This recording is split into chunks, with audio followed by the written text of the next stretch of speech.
Alors aujourd'hui, nous allons parler du business de l'avocat.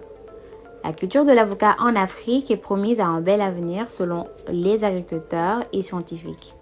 En raison de la forte demande mondiale, l'avocat est devenu un produit d'exportation très lucratif. Sa consommation par habitant a augmenté de 406% entre 1990 et 2017 rien qu'aux États-Unis. Et l'Afrique occupe déjà une place non négligeable dans la production et l'exportation de ce fruit. L'or vert gagne en popularité sur le continent africain. En effet, le Nigeria, l'Ouganda, l'Afrique du Sud ou encore le Maroc visent tous à augmenter considérablement leur production d'avocats et à devenir les principaux exportateurs au cours de la prochaine décennie, ce qui témoigne de l'avenir prometteur de cette culture. De son côté, le Kenya fait déjà partie du top 10 et les recettes d'exportation de ce pays d'Afrique de l'Est ont augmenté d'un tiers entre 2019 et 2020, améliorant ainsi les revenus des agriculteurs des zones rurales.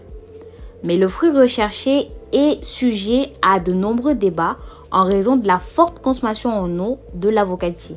En effet, des études ont lié sa production à des pénuries d'eau importantes et à la destruction de la biodiversité.